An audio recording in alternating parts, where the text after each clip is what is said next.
喂，鄭中基呢一單真係峰回路轉喎。佢結婚之前嗰啲就唔講啦，由秘密同阿 Sa 結婚開始，到離婚先至公開，離完就有余思敏喎，再結婚生埋仔女。上年傳出同經理人何慶湘有暗湧，結果俾余思敏發現，仲要當眾爆大鑊。嘈完一輪又好誠心咁話要戒酒，戒嗰幾日又復出，都唔知有冇真係戒過，諗住洗心革面，又玩浪子回頭嗰啲戲碼，大團圓結局。點知而家又嚟料啦，同現任老婆疑似婚變。暴龍哥嘅感情生活真係估你唔到，比連續劇仲精彩啊！八嘢係我哋嘅天性，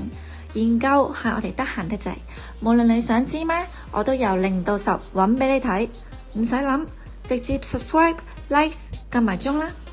首先，我哋都係倒一倒帶，俾翻啲起承轉合大家先。喺4年前，機動電視台 YouTube 有條片入面，鄭中基同何慶湘一齊食外賣，講嘢講到笑到停唔到，女方仲望住佢，望到好深情。當鄭中基將紙巾放喺大髀度，何慶湘即刻細心去幫佢，成個互動都充滿曖昧。當時已經有網民留言話，鄭中基老婆要小心呢個女人啊，佢對鄭中基好似有啲嘢，睇眼神都知啊。另外網民仲發現佢舊年4月嗰條 Q&A 片，當問到鄭中基最中意邊個員工嘅時候，佢竟然避咗唔答。唔答咪就係答案咯，大佬。呢啲場面睇到都想俾個奧斯卡佢。女人真係識睇，分得出噶，唔係講笑啊。點知世事真係俾呢一位網民睇透，可能暴龍哥都想要啲新鮮感，轉下口味。喺舊年9月，余思敏突然喺佢 IG 度爆大鑊，上載咗張地氈相，寫住 Something Big Are Coming， 仲聽埋佢老公鄭中基、經理人何慶湘同埋機動電視台嘅 IG。之後就係鄭中基發聲明話終止同何慶湘合作，仲公開指責對方工作及道德操守有問題。當時講割席就割席啦，仲要加多句話人哋道德有問題，講到明唔係尋常嘅純粹生意決定，驚死冇人接花生咁。會唔會係余思敏要求咁出嘅呢？出聲明之後，基本上余思敏都冇乜動靜，只係喺劉明軒生日嗰陣出現，個樣仲好憔悴。而鄭中基嘅聲明入面仲自爆一直受酗酒影響情緒，決定暫停所有工作，由老婆余思敏陪佢去美國戒酒。前排去完成療程，返到香港開始為新片做宣傳，仲返去機動電視台，好似已經回歸正常生活咁。不過婚姻就變成謎團喎，老婆都陪埋你去戒酒，或者戒酒本身就係用嚟掩飾兩公婆鬧離婚嘅藉口。短時間去一轉美國就極速成功戒甩喎，係咪喺 DOG 入面戒㗎？咁高效率嘅？夫妻共完患難，感情應該更加深厚。結果係3月13號，余思敏同埋仔女一齊慶祝自己嘅生日，鄭中基就連人影都冇，連 IG 都互相 unfollow 喎，搞咩去到呢個地步呢？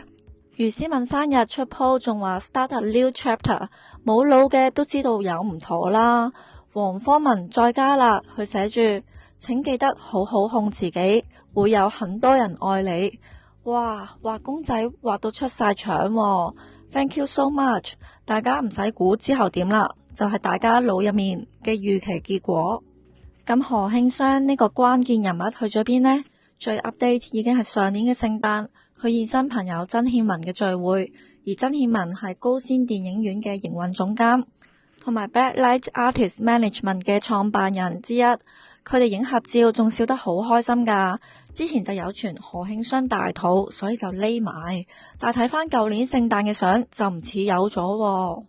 喺未清楚何慶湘有冇真係偷食人哋老公之前，大家都唔好亂去判斷啦。但係小編都研究咗關於偷食行為嘅見解，講明先，呢個只係假設情況，以偷食人哋伴侶嘅角度去諗。如果真係如網民所講，何慶湘明知鄭中基已婚，仍然咁大膽走去 flirt， 甚至曖昧互動公開化，原因可能有以下呢幾個。第一，關係本身已經超越工作夥伴。何慶湘一直都係鄭中基嘅經理人，長期共事，大家都好熟大家。工作上都有緊密嘅聯繫。如果雙方關係逐漸變得親密，甚至係超出普通同事或者係朋友嘅範圍，咁佢哋相處嘅時候，曖昧行為可能就會變得自然，甚至係冇特別避忌。第二，何慶湘可能對自己嘅地位好有信心，佢作為鄭中基嘅經理人，對暴龍哥嘅事業有一定嘅影響力，同埋係長期陪伴在側呢一種近水樓台嘅優勢，可能就令佢覺得，就算有太太余詩敏嘅存在，佢都可以擁有某一種嘅特殊地位。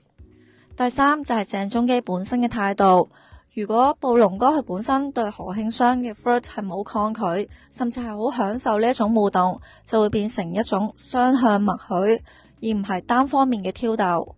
換句說話講，就係如果鄭中基願意劃清界線，對方就自然唔會過界啦。第四就係權力同埋心理因素，有時身邊嘅親密工作 partner 可能就會因為權力、地位或者係心理依賴，產生咗錯誤嘅親密感。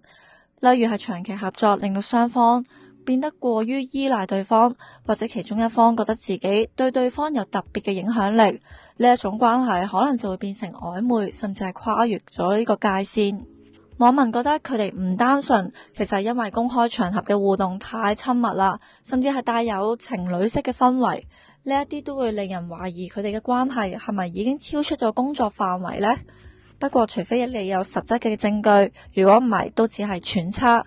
但係如果傳聞係屬實，呢一段關係肯定對鄭中基同埋余詩敏嘅婚姻會造成影響，甚至可能係分辨其中一個導火線。不論男女都好，都要睇對方嘅行動，唔係淨係聽把口點樣講。如果對方嘅行動出現問題，就唔好幫對方諗藉口啦，因為佢咁樣做都得，就已經係冇將你放在眼內。咁講埋，假設出軌方係鄭中基嘅角度，首先就要睇下當事人本身嘅狀態，尤其係心理、感情、生活環境等等。娛樂圈係特別多誘惑，因為明星本身有知名度，好容易吸引人去接近，加上成日都要參加社交活動，遇到新嘅異性機會好多，呢一啲都係潛在嘅風險。另外喺感情關係方面，如果一段婚姻或者拍拖關係開始變淡，或者雙方已經冇投入咁多時間去經營，個人就會容易因為寂寞、壓力或者想搵新鮮感去發展婚愛情。好多人出軌都唔係因為唔愛對方，而係短暫沉迷一種唔同嘅刺激。當然都有啲人本身就係花心，或者對感情忠誠度冇咁高，覺得身邊有機會就去試下。而呢一類人就算有幾多次婚姻都好，都會重複犯同樣嘅錯。有時出軌未必係突然發生嘅，而係一種長期積累嘅結果。例如係夫妻之間出現矛盾，好少溝通，甚至因為工作關係長期分隔兩地，慢慢就會變得冇咁親密。呢啲都會令到其中一方開始想向外發展。不過並唔係所有人都會選擇出軌，有啲人會選擇正面去處理呢段關係，有啲人就會逃避，甚至用另一段感情去填補自己內心嘅空虛。鄭中基同埋余詩敏呢一單嘢始終都係傳聞，不過如果真係感情出現變化，亦都有可能係因為夫妻之間有相處問題，唔一定係因為第三者介入。無論點都好，目前鄭中基同埋余詩敏雙方都對傳媒查詢未有任何嘅回應，但係就傳緊似喺2月已經開始搞緊離婚啦。